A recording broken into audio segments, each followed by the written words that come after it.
오늘 본문에 보면 다윗이 하나님이 거하시는 성전을 건축하려고 하는 그런 마음을 가졌습니다. 하지만 하나님의 생각이 달랐습니다. 하나님은 결코 이방신들처럼 신전에 앉아 계셔서 사람들의 돌봄이나 받고 계시는 그런 분이 아니라는 거죠. 하나님은 어떤 공간에 갇혀서 거기 들어가 사시는 분이 아닙니다. 예수님께서 가르쳐 주신 주기도문에 이걸 정확하게 표현하셨는데, 하나님은 하늘에 계신 우리 아버지가 되십니다. 온 천지에 충만하게 계시는 분이세요. 정말 하나님의 신전이 있다면 그것은 하나님이 창조하신 모든 우주 만물이 하나님이 거하시는 전이 될 것입니다. 아니, 더 정확하게 말하면 하나님 자신이 만드신 우주 만물보다 하나님은 훨씬 더 크신 분입니다.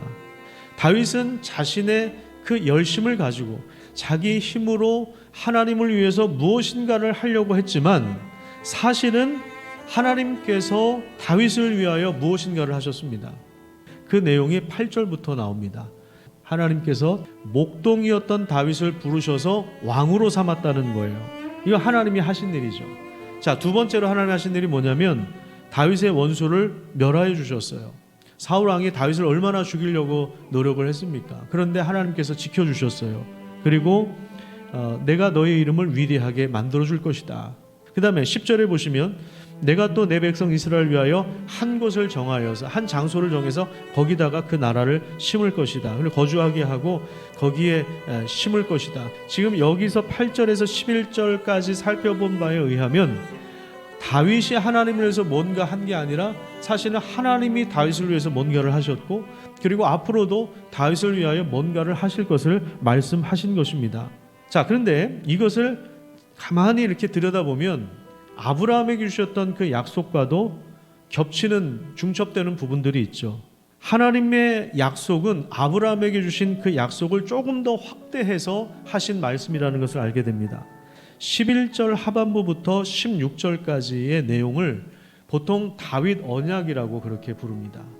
다윗 언약의 핵심은 하나님과 다윗의 후손 사이에 맺은 특별한 관계에 있습니다.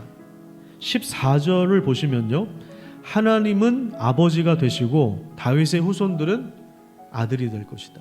잘못하면 채찍을 들지만 사울왕처럼 패하거나 하나님의 은혜를 빼앗아 버리지 않을 것이라고 말씀하고 있어요. 왜요? 특별한 관계를 맺었기 때문에 그렇습니다. 그래서 실제로 다윗의 후손들이 다윗처럼 정치를 잘하고 목양을 잘 감당한 왕도 있었지만 그렇지 못한 왕들도 있었죠. 그래서 채찍을 맞기도 하고 징계를 받기도 했습니다.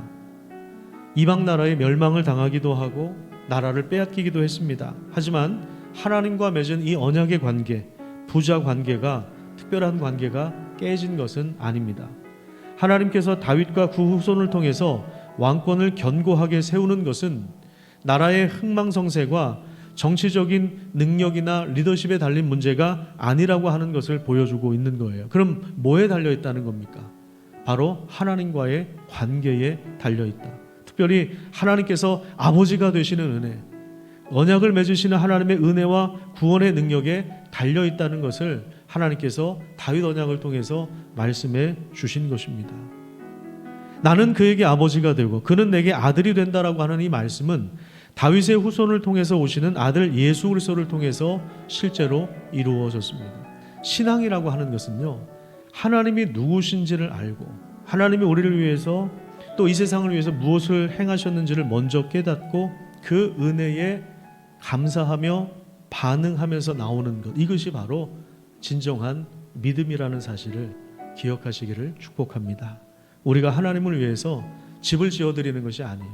오히려 하나님이 우리를 위하여 그 나라를 세워가십니다. 그래서 하나님을 만나는 것, 하나님 누구신지 알아가는 것, 하나님의 역사 속에서 이미 시작하신 일이 무엇인가를 깨닫는 것, 그것이 우리의 출발점이어야 하는 거예요. 신앙의 출발점이어야 하는 거예요. 전인격적으로 하나님께 반응을 보이는, 이게 바로 믿음인 거예요. 하나님의 구원의 능력이 우리 성도들의 삶을 붙잡아 영원히 견고하게 세우실 것을 기대합니다.